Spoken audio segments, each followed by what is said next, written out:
बहुतात व्यवहार ज्ञायकमय अनुभूति लीनता सत्य धर्म अभिराम अवदश लक्षण धर्म। प्रारंभ करते हैं। हाथ जोड़ ले हुए, आवाज आ रही है? नमो अर्हंताणं नमो सिद्धाणं नमो आयर्याणं नमो वज्रायाणं नमो लोये सवसाहुणं मोक्ष मार्गस्य नेतारं भेत्तारं कर्म भूभृतां ज्ञातारं विश्वत्वानां वन्दे तद्गुणलब्धये। अरिहंत सिद्धाचार्य पाठक साधु है परमेष्टिपण सब आत्मा की अवस्थाएं आत्मा ही है शरण आत्म के अहित विषय कषाय इनमें मेरी परिणति न जाए मैं रहूं आप में आप लीन सो करूं होय जो निज अधीन। ओम नमः सिद्धेभ्यः। सभी को सादर जय जिनेन्द्र।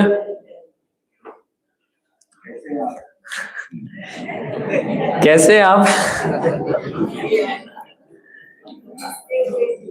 हंसते हुए दुखी? पक्का? अरे हंसना भी तो दुख है। हंसना क्यों हो रहा है? कौन सी कषाय का उदय? हास्य कषाय का उदय। तो जहां कषाय का उदय वहां क्या है? दुख है। तो यदि कभी लग रहा हो ना आज तो मजा आ गया, आज तो पूरा दिन ज्यादा हंस लिए, आज तो दुख का पता ही नहीं चला, तो वो हंसना भी दुख है, वो भी दुख ही है, संसार का कारण ही है। यह जीव जितना पाप किसी दुख के काल में बांधता है ना, उससे ज्यादा पाप वह हास्य के सुख के काल में बांधता है। जब दुखी हो तब तो कहीं ना कहीं विचार आ जाता है कि धर्म करना चाहिए, चिंतन करना चाहिए, मैं पर से भिन्न हूं, इस प्रकार का विचार तब तो कर लेते हैं। परंतु यह जीव जब ज्यादा सुखी हो जाता है या कहे सुखाभास में चला जाता है, जब सांसारिक सुख मिलता है तब वो पाप की ओर ज्यादा भागता है। तब वह अपनी प्रतिष्ठा का, अपने संयोग का गलत फायदा उठाकर पाप बांधता है। इसलिए हास्य भी दुख ही है, दुख का कारण ही है। अब चूंकि हम सब कैसे हैं? दुखी। होना क्या चाहते हैं? तो वो सुख कहां पर है? मोक्ष में और मोक्ष के मार्ग में। अब मोक्ष का मार्ग क्या है? क्या बात है, सम्यक दर्शन ज्ञान चारित्राणि, यानी तत्वार्थ सूत्र का जो वाचन चल रहा है काम आता है, चलना चाहिए। सम्यक दर्शन ज्ञान और चारित्र ही मोक्ष का मार्ग है। और यदि मोक्ष में सुख है तो मोक्ष के मार्ग में भी सुख है ही। मोक्ष में कैसा सुख है?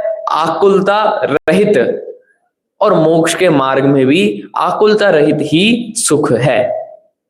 हमारी विधि चल रही है सम्यक दर्शन की प्राप्ति की विधि। 4 स्टेप्स है, 4 विषय के हिसाब से मैंने 4 बांटने का प्रयास किया था। कौन कौन से? पहला, सब एक साथ, पहला, दूसरा, तीसरा और चौथा तत्व ज्ञान, तत्व निर्णय, भेद विज्ञान और अभेद अनुभूति। जिसमें से तत्व ज्ञान कैसे हो, कब हो, किसके सहायता से हो, सब देख लिया हमने। कितना दुर्लभ है तत्व ज्ञान का मिलना। बहुत जन्मों का पुण्य अचानक फूट पड़ा, तब जाके तत्व ज्ञान हमें सुनने को मिला, या कहे सही तत्व ज्ञान सुनने को मिला।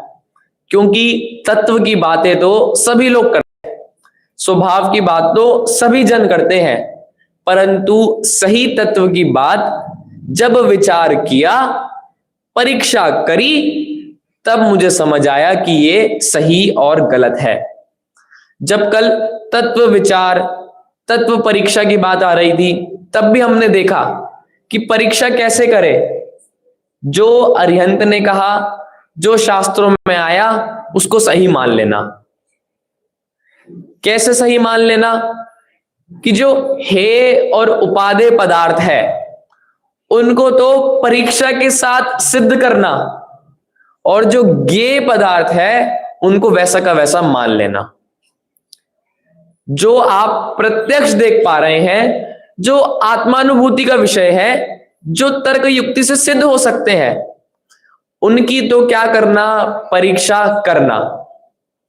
पर जो चीज जिनमें परीक्षा संभव नहीं है, तीन लोक की रचना हम कैसी मानते हैं? एक आदमी खड़ा है ऐसे हाथ करके, पैर सीधे करके, तो ये सिद्ध कर पाना संभव नहीं है। तो इसको हम सच कैसे माने कि प्रयोजन भूत पदार्थ किसी ने सही बताए, तो जो अप्रयोजन भूत पदार्थ है वो भी ऐसे होंगे, सही ही होंगे। यानी अब कोई कंपनी जिसकी महंगी आइटम ही खराब है, तो उसकी सस्ती कैसे ले हम? ये तो हम डेली लाइफ में भी परीक्षा का बहुत प्रयोग करते हैं। किसको सुनना, किसको नहीं सुनना, यहां तक कि किस मंदिर में जाना, किस मंदिर में नहीं जाना, ये भी हम विचार करते हैं। किसके प्रवचन सुनने, किसके नहीं सुनने, किन के प्रवचन में से क्या बात को पकड़ के रखना, किस प्रवचन का बिंदु लिखना, ये सारी विचार पूर्वक की गई परीक्षा के बाद ही हम काम करते हैं। ये रूढ़ी शब्द हो गया है। परीक्षा से हम क्या समझते हैं कि एक पेन पेपर लेकर कोई प्रश्न बोलेगा, हमें उसके उत्तर लिखने हैं। परीक्षा का अर्थ है अपने उत्तर स्वयं प्राप्त कर लेना विचार पूर्वक। यहां कोई आपको मार्क्स नहीं देगा, यहां कोई आपको पास फेल नहीं करेगा। फिर भी टोडरमल जी ने क्या कहा कल? यदि तत्व विचार करे, सम्यक सन्मुख मिथ्या दृष्टि हो, तो अभी नहीं तो बाद में मोक्ष प्राप्त कर ही लेगा, सम्यक तो कर ही लेगा। इस प्रकार से तत्व विचार की कितनी महिमा है, ऐसा उन्होंने कहा। अब वहां पर दो शब्द आए थे, दिख भी गए आप सबको। कौन कौन से दो शब्द? हेडिंग ही डली हुई है,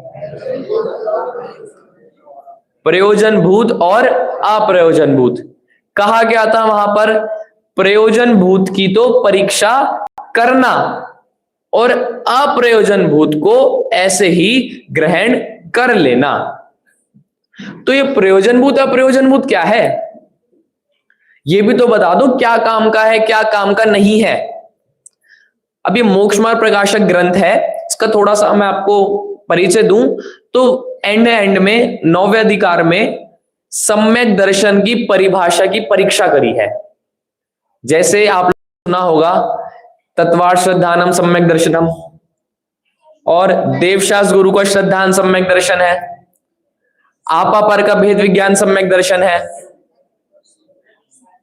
सात तत्वों का श्रद्धान सम्यक दर्शन है।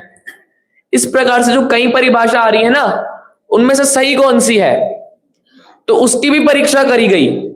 वहां पर भी बताया गया भूतार्थ क्या है, अभूतार्थ क्या है। तो भूतार्थ और अभूतार्थ यानी काम का और बेकाम का, या कहे तत्संबंधी अभी ज्यादा काम नहीं है इसका। इस चीज का हम फैसला किस आधार पे करें, तो उसके लिए बताया गया प्रयोजन भूत और अप्रयोजन भूत।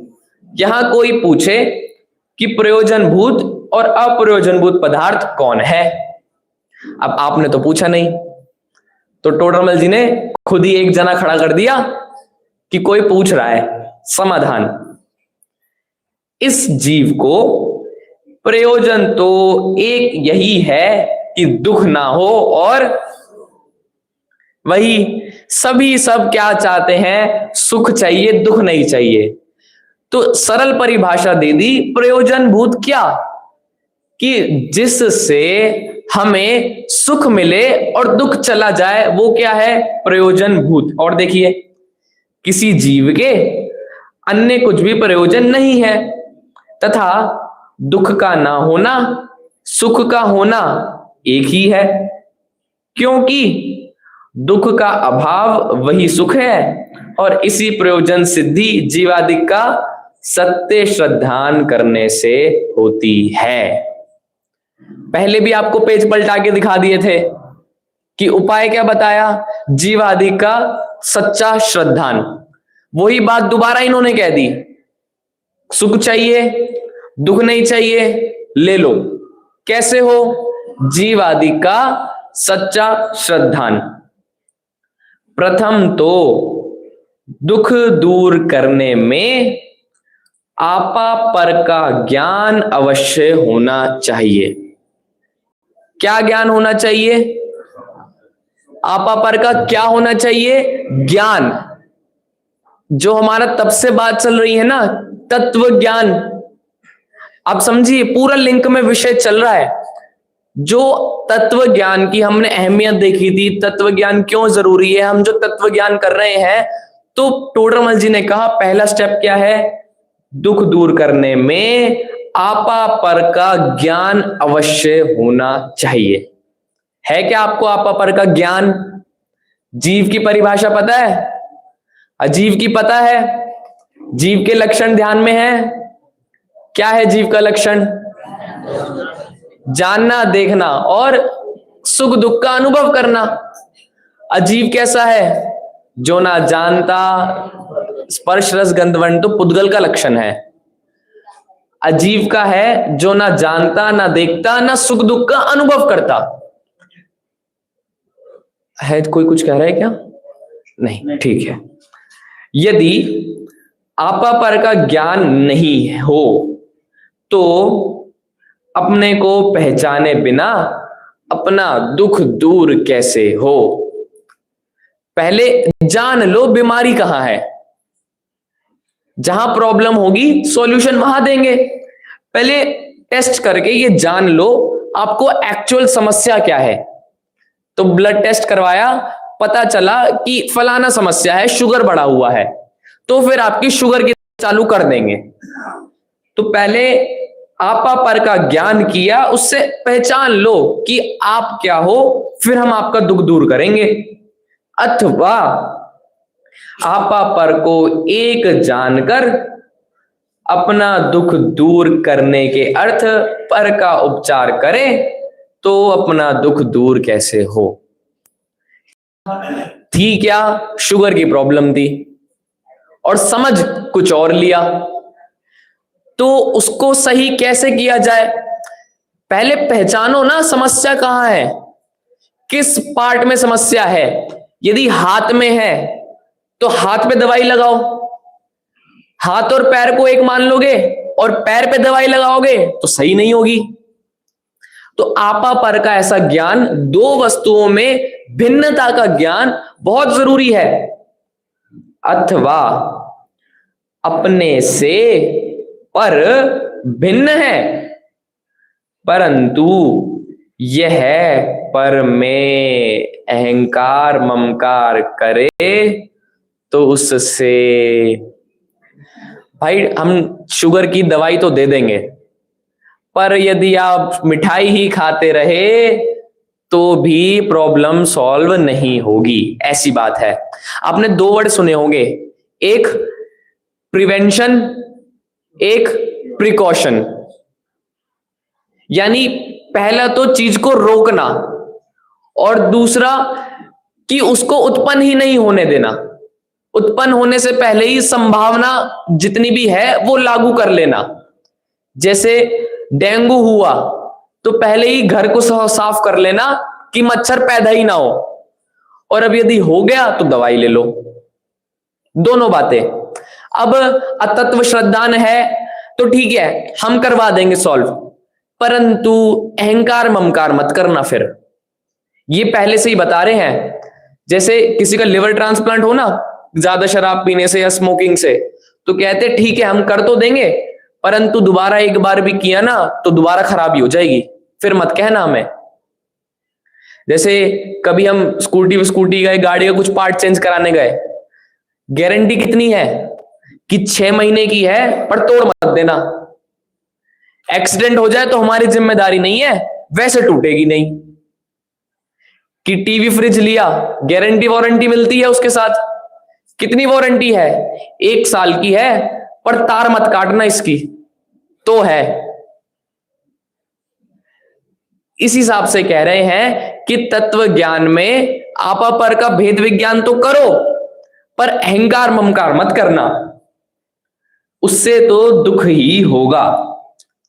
आपा पर का ज्ञान होने पर ही दुख दूर होता है, तथा आपा पर का ज्ञान जीव अजीव का ज्ञान होने पर ही होता है, क्योंकि आप स्वयं जीव है, शरीर आदि अजीव है।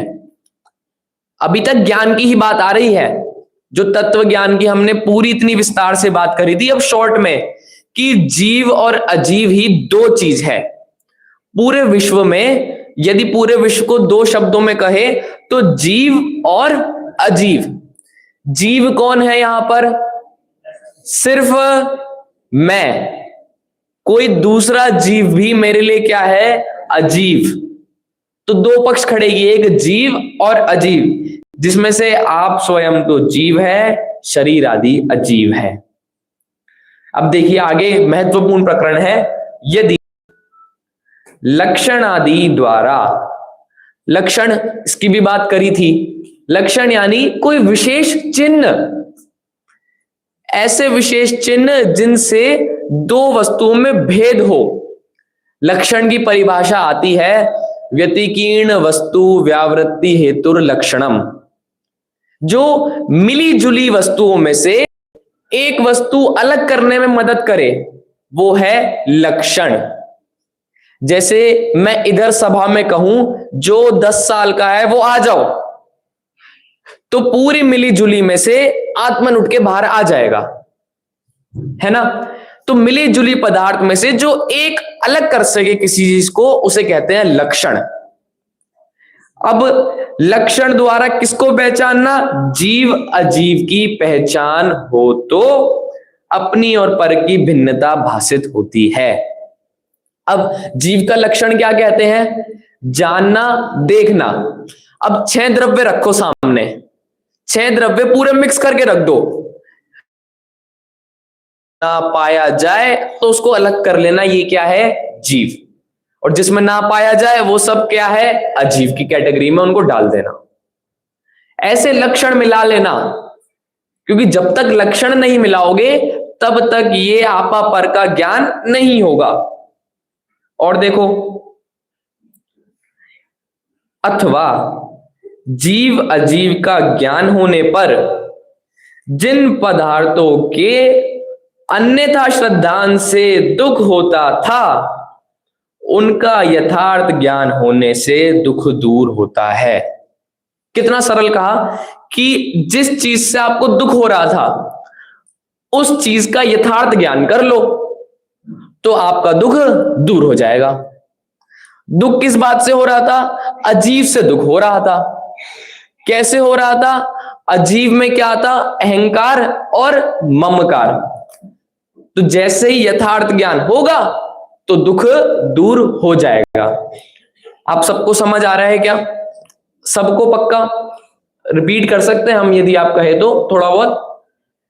देखिए बात क्या है, जीव और अजीव, अहंकार ममकार हुआ, प्रॉब्लम हो रही है, तो जीव तो अपने आप को जान लिया। अब अजीव को सही जानो तो इसका भी दुख दूर हो जाएगा। हम सब जीव को तो जानते हैं, जीव की बात तो करते हैं, गुरुदेव श्री जीव की बात तो बहुत करते हैं, पर ये अजीव का यथार्थ ज्ञान कैसे हो? क्या अजीव की श्रेणी में लेना? तो वो बात आगे आएगी। देखिए, तथा दुख का कारण तो कर्म बंधन है और उसका कारण मिथ्यात्वादिक आश्रव है। स्पष्ट भाषा में सबको समझ आ रहा है। उल्टी मान्यता, जीव और अजीव में उल्टी मान्यता करी, अहंकार ममकार किया तो दुख मिला, तो क्या हुआ? कर्मों का आश्रव हुआ।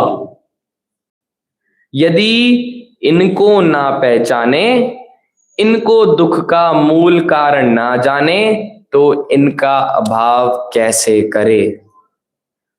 विश्लेषण चल रहा है उसी बात का कि पहले समस्या किस जगह है वो चीज जानो ना।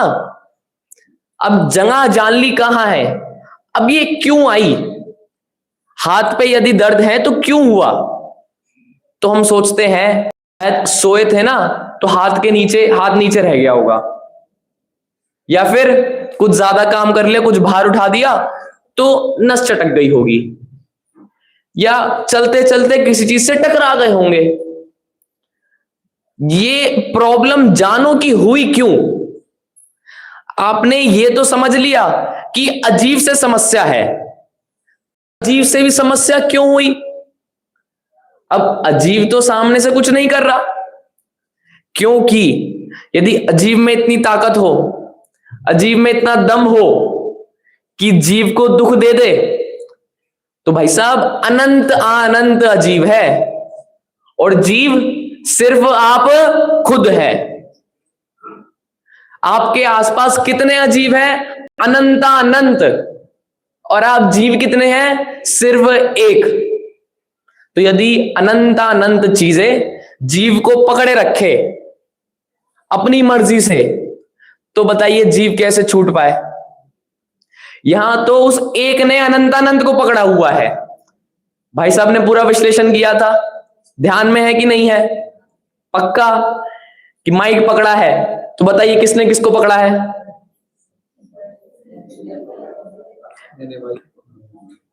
मैं समझू मैंने किसी को पकड़ के बांध लिया तो साथ में मैं भी तो वहीं बंधा हुआ हूं ना, मैं भी तो नहीं जा पा रहा ना। और कहने में क्या आया कि उसने रोक दिया मेरे को, है ना? आत्मन को तो हो गया सम्यक दर्शन, ने तो पक्का। प्रॉब्लम कहां है तो वो समझना जरूरी है, साथ साथ प्रॉब्लम हुई कैसे। देखो और क्या कह रहे हैं, यदि इनको ना पहचाने, इनको दुख का मूल कारण ना जाने, तो इनका भाव कैसे करें, और इनका अभाव नहीं करे तो कर्म बंधन कैसे नहीं हो, इसलिए दुख ही होता है। अथवा मिथ्यात्वादिक भाव है सो दुखमय है। लक्षण देखो यहां पर लक्षण बता दिया मिथ्यात्व का। जहां दुख है वहां क्या है? मिथ्यात्व है। या कहे जहां जहां मिथ्यात्व है वहां वहां दुख है। तभी तो जब हम बात है ना कि इन मुनिराज पर उपसर्ग हुआ तो दुखी क्यों नहीं हुए? ये सतियां हैं, इन सतियों के साथ कितना बुरा बुरा हुआ। अंजना प्रेग्नेंट थी और उसको घर से निकाल दिया, और निकाल दिया तो अपने घर गई, अपने घर से भी निकाल दिया, ससुराल से तो निकाला ही था, मायके से भी निकाल दिया। कितनी क्लिष्टदायी परिस्थिति है। यदि अभी हम खुद को वहां रख के इमेजिन करें, खुद को उस स्थिति में देखें, तो सिर्फ वो प्रेग्नेंट वाला टाइम ही बहुत मुश्किल है, यदि सही व्यवस्था भी मिले सब बढ़िया तो। और यहां तो जंगल में है, वन में है, गुफा के अंदर है, फिर भी दुखी नहीं है।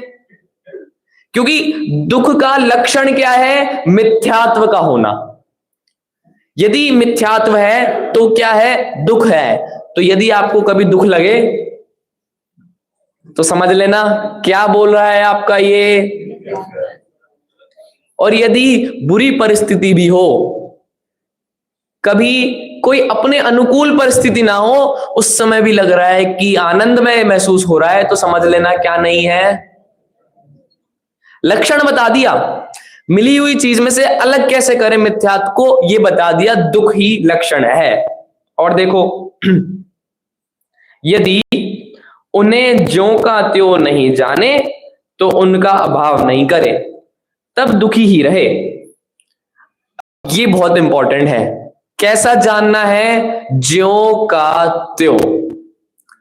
जैसा है वैसा जानना है।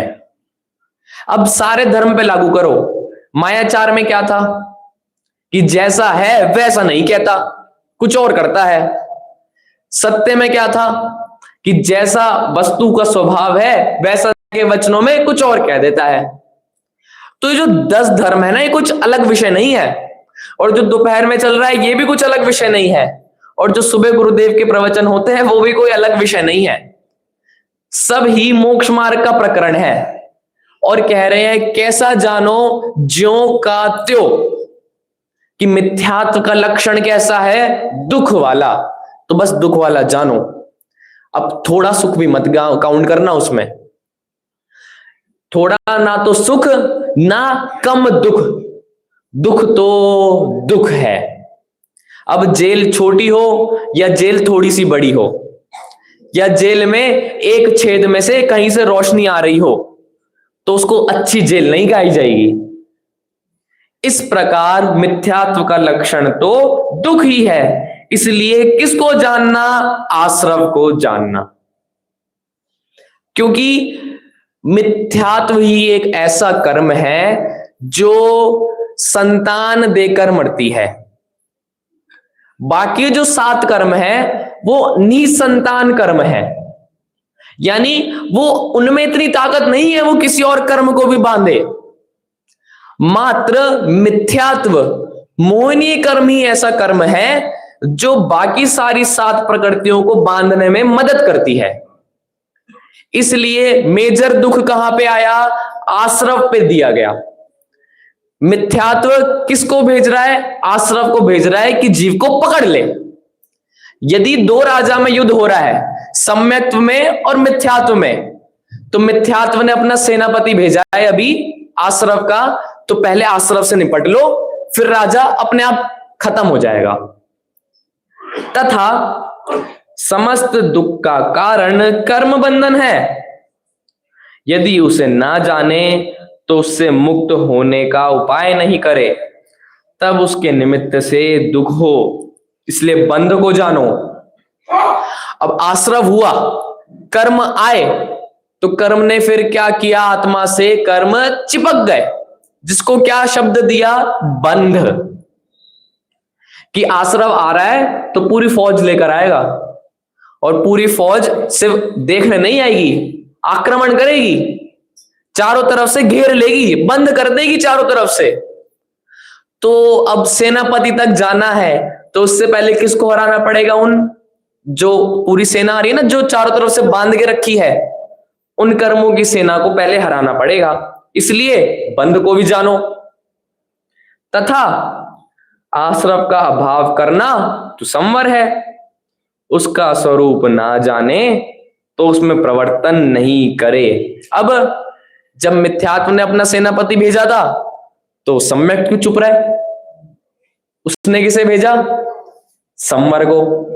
कि यदि मिथ्यात्व को हराना है तो हमारे राज्य में एक ही जना है जो हरा सकता है। क्या नाम है उसका? संवर। जब तक ये पता ना हो कि काबिल कौन है, जब तक संवर की ताकत का पता ना हो, तो संवर कैसे हो? तब आश्रव ही रहे, उससे वर्तमान तथा आगामी दुख ही होता है। इसलिए सबको जानो। अब जैसे ही पता चला मेरे राज्य में कौन है, संवर है, वो आश्रव को 1 मिनट में हरा देगा। जितनी भी वो सेना लेके आया सबको खत्म कर देगा। तो बताओ सम्यक्त्व दुखी होगा कि नहीं होगा? साधारण सा उदाहरण बिल्कुल। तो जब उसको पता चल गया मेरे पास तो आश्रव का संवर करने की ताकत है, तो दुख तभी दूर होना शुरू हुआ, बस जानने से ही। ये पता चल गया कि ठीक है, मेरे पास तो किसकी ताकत है? संवर की। तो संवर का स्वरूप भी इसलिए जानना जरूरी हुआ। तथा कथनचित कथनचित कर्म बंध का अभाव करना, उसका नाम निर्जरा है। यदि उसे ना जाने तो उसकी प्रवृत्ति का उद्यमी ही ना हो। अब जो संवर था उसने तो रोक दिया था, कि अब तुम हमारे राज्य में इसके अंदर नहीं आ सकते। अब सेनापति भी है, सेना भी है, चलो रोकने का काम तो संवर ने किया। अब जितने राज्य में वो घुसे वहां से भगाना भी है, धीरे धीरे वहां से उनको खाली भी करना है। तो राजा को याद आया, अरे मेरे पास तो एक और जना है। कौन? निर्जरा। कि तुम जाके संवर की मदद करो, उसने रोक के रखा है, तुम भगाओ। उसने कर्मों को रोक दिया, तुम एक काम करो, भगाना चालू करो। तो कथनचित कथनचित कर्मबंधों को भेजा। यदि उसे ना जाने तो वो काम भी नहीं होगा। अब बेचारा संवर कब तक खड़ा रहेगा, कब तक रोके रखेगा? कोई एक जना डराने वाला भी चाहिए। तो इसलिए जब स्कूल का या अपने हॉस्टल का भी होता है ना, तो एक जना तो आंख दिखा के रोक देता है, एक जना बोलकर रोकता है, और एक जना काया से रोक देता है। तो हर प्रकार के, इसलिए हर प्रकार के अध्यापक और हर प्रकार के विद्यार्थियों की जरूरत होती है। जैसे संवर ने रोका, निर्जना ने भगाना चालू किया। ये भी कब पता हो? जब तक उनका लक्षण ना पता हो तब तक हम उनको मैदान में ही ना भेजेंगे। ठीक है? तथा सर्वथा सर्व कर्म बंध का अभाव होना, उसका नाम तो मोक्ष है। अब योद्धा देखना कितने बढ़िया थे, रोके भी रखा, भगाना चालू किया। तो जब धीरे धीरे सारे शत्रु भाग गए, उसका नाम ही तो क्या है? मोक्ष है। मोक्ष कोई अलग से चीज तो है नहीं। यदि उसे नहीं पहचाने तो उसका उपाय नहीं करे, तब संसार में कर्म बंध से उत्पन्न दुख को ही सहे। इसलिए मोक्ष का जानना, इस प्रकार जीवादि सात तत्व जानना। जो ये बात क्यों आई है, सात तत्व की बात कही है, जो हमारी हेडिंग थी ना प्रयोजनभूत और अप्रयोजनभूत में, इसमें ये बताया सात तत्व ही प्रयोजनभूत है। इन सात तत्व को ही जान लो। और देखो आगे, तथा शास्त्रादि द्वारा कदाचित उन्हें जाने, परंतु ऐसे ही है, ऐसी प्रतीति ना आए तो जानने से क्या। राजा ने सुन लिया था कि संवर बहुत ताकतवर है, निर्जरा तो उससे भी ज्यादा ताकतवर है, पर राजा को विश्वास नहीं हो रहा कि ये कुछ कर भी पाएंगे कि नहीं कर पाएंगे। ऐसा श्रद्धा नहीं हो रहा। सिर्फ उसने, राजा ने जाना है कि संवर में 1000 हाथियों की शक्ति है, निर्जरा में 1,00,000 हाथियों की शक्ति है, पर सुनने में अटपटा सा नहीं लग रहा। कैसे कोई 1000 हाथियों की शक्ति हो, 1,00,000 हाथियों की शक्ति हो? श्रद्धा नहीं हो रही, प्रतीति नहीं हो रही। तो उस राजा ने उन्हें मैदान में भेजा ही नहीं। जैसा उनका स्वरूप ऐसा नहीं जाना तो प्रयोग ही नहीं हो पाया। इसलिए कहा, जैसा जाना उसका फिर क्या कर लेना, वैसी प्रतीति कर लेना कि वस्तु वैसी ही है।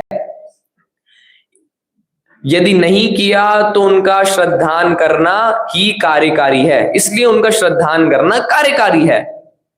ऐसे जीवादि तत्वों का सत्य श्रद्धान करने पर ही दुख होने का अभाव रूप प्रयोजन की सिद्धि होती है। देखिए, इससे ये तो पता चला कि संवर और निर्जरा का श्रद्धान करना, परंतु आश्रव और बंध का श्रद्धान करे कि नहीं करे? प्रश्न। ठीक है, संवर निर्जरा मोक्ष का श्रद्धान कर लेते हैं, आश्रव बंध का श्रद्धान करे कि नहीं करे? नहीं, जान तो लिया, जान लिया, श्रद्धान करे कि नहीं करे? भाई सम्यक्त्व ने जान लिया था कि मिथ्यात्व ना अच्छा राजा नहीं है। इसके पास 2-3 लोग हैं, आश्रव और बंध, ये भी बेकार लोग हैं, ऐसा जान लिया था। परंतु वो नगर में आके कुछ करने वाले हैं, जब तक ऐसा प्रतीति ना हो कि इनसे मुझे खतरा है, कि ये मेरे हानिकारक है, मुझे दुख देने वाले हैं, तब तक सम्यक्त्व क्यों प्रयास करे, तब तक उन्हें दूर भगाने का क्यों प्रयत्न करे, वरना तो मान लेना विजिटर है, घूमने आए हैं, किसी टेररिस्ट का आना हुआ, साथ में उसी प्लेन में और लोग भी आए, तो पहले जान लो ना मोटिव क्या है आने का। कहीं घूमने आया है या कुछ लोचा लग रहा है इसकी बात में ही। अब केवल मानना काफी नहीं है, फिर पूरी चेकिंग करते हैं उसकी, फिर कोई प्रूफ से ये साबित करते हैं कि हाँ ये गलत है, तब उस पर कार्रवाई की जाती है। इस प्रकार सातों तत्वों का जानने के बाद यथा योग्य श्रद्धान जरूरी है। अब फिर वही कल वाली बात, इनमें से छांट लो क्या हे है और क्या ज्ञेय है। हे ज्ञेय उपाधि की पहचान ज्ञान और श्रद्धान के साथ ही होती है। और देखिए, तथा इनके विशेष भेद पुण्य पाप आदि रूप है, उनका भी श्रद्धान प्रयोजनभूत है। अभी पुण्य पाप किसके भेद है? अब जब आश्रव को हराना है तो आश्रव की समझ लो दो संतान थी उस सेनापति की। कौन कौन? एक पुण्य, जैसे कौरवों के भी बच्चे थे, तो जब कौरवों से युद्ध था तो उनके बच्चे भी तो विलन ही हुए ना उसमें, तो अब आश्रव दुख का कारण है, तो आश्रव के बच्चे पुण्य पाप ये भी दुख का ही कारण है। तो खत्म करना है तो सबको करना पड़ेगा, क्योंकि सामान्य से विशेष बलवान है। जो सामान्य है ना, जो सबको पता है, उसमें दम नहीं है, पर जो विशेष है, जो छुपके बैठा है, जो विशेष बुद्धि लगा के कुछ ना कुछ तिगड़म करेगा, जो चक्रव्यूह रचेगा, तो है पैदल सेनापति आ रहा है, भागता हुआ आ रहा है, सीधा सीधा लड़ रहा है, उससे इतना डर नहीं है। पर जो भेष बदल के आए उससे डर है। तो आश्रव को तो पहचान लिया, पर इसमें दो है ये आश्रव एक जैसे दिखने वाले। चलो और उदाहरण आया बढ़िया, वो सेनापति था, हमें तो लगा एक ही था, परंतु ये एक नहीं था, दो जुड़वा। तो हमें लगा हमने तो पाप वाला सेनापति मार दिया, हम जीत गए। पर एक छुपा हुआ कौन बैठा था? पुण्य वाला। है बिल्कुल सेम, दोनों ही बिल्कुल सेम खतरनाक है, परंतु एक था सामान्य जो सीधा आक्रमण कर रहा था, और एक अच्छा, रावण कैसे हारा? यदि बात की जाए, व्यवहारिक बात की जाए, तो रावण हारा कैसे? मूल कारण क्या था उसके हारने का? बोला भी अभी किसी ने, किसने हराया उसको? एक तरह से विभीषण के कारण। जब सामान्य से कोई आक्रमण कर रहा था, राम और लक्ष्मण, तो कोई कुछ बिगाड़ नहीं पाया। जब अंदर की बात बाहर आ गई, कुछ पता चला, तब विशेष तिगड़म बिठाई गई और फिर उसको हराया गया। इसलिए कहा सामान्य से विशेष प्रबल है। हर चीज में लेना, किसी चीज की सामान्य जानकारी से ज्यादा हितकारी है उस चीज के बारे में विशेष जानकारी। हम सबको सामान्य सब चीज का ज्ञान है, हम सबको फोन का सामान्य ज्ञान है, किससे कॉल मिलाई जाती है और फोटो खींची जाती है और व्हाट्सएप चलाया जाता है और रेसिपी देखी जाती है। पर बच्चों से पूछो, विशेष ज्ञान वो बताएंगे। अच्छा, आप में से कितनों को पता है आपका फोन कितने रैम का है? अच्छा, आपको नहीं पता, ठीक है। अच्छा, आप में से कितनों को पता है कि आपका कैमरा कितने मेगापिक्सल का है?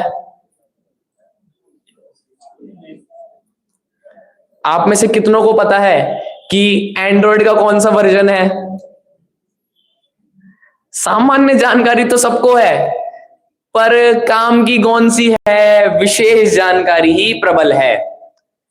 अभी कोई आकर विशेष जानकारी दे देना, आपका फोन लेके, अच्छा इसमें ये है, इसमें ये भी है, अरे वाह बहुत बढ़िया फोन है, तो उसके प्रति हमें कैसा लगता है? कितना ज्ञानी है, देखो सब कुछ आता है इसको। जगत में भी सामान्य से ज्यादा विशेषज्ञ का महत्व होता है। अध्यापकों की श्रेणी में भी या प्रोफेसर आदि में भी जो विशेषज्ञ होते हैं उनको ही हितकारी माना जाता है। इस प्रकार ये पदार्थ तो प्रयोजनभूत है, इसलिए इनका यथार्थ श्रद्धान करे, पर करने पर तो दुख नहीं होता, सुख होता है। और इनका यथार्थ श्रद्धान किए बिना दुख होता है, सुख नहीं होता। अब ये बार बार ना श्रद्धान श्रद्धान कह रहे हैं। अभी तक की जितनी भी बात थी वो सिर्फ जानने की थी, विचार की थी। अब देखिए टोडरमल जी ने कितने सरलता से सारे शब्द चेंज कर दिए। अब ये प्रतीति कहना चालू कर दिया, श्रद्धान कहना चालू कर दिया। तो जो बात ज्ञान गुण का विषय था ना, अब वो किस गुण पे आ रहा है? श्रद्धा गुण पे आ रहा है। तथा इनके अतिरिक्त अन्य पदार्थ वे प्रयोजनभूत है, बहुत ज्यादा प्रयोजनभूत है, उनके बिना तो रह ही नहीं सकते। तथा इनके अतिरिक्त अन्य पदार्थ वे अप्रयोजनभूत है। सिर्फ 7 चीजें गिनाई और उसमें से एक का पुण्य पाप भेद कह दिया, बाकी के अलावा सारी चीजें कैसी है? अप्रयोजनभूत है। क्योंकि कारण दे रहे हैं, क्योंकि उनका यथार्थ श्रद्धान करो या मत करो, उनका श्रद्धान कुछ सुख दुख का कारण सीधा कह रहे हैं। ये 7 तत्वों से ही सम्यक और मिथ्यात्व का भेद है।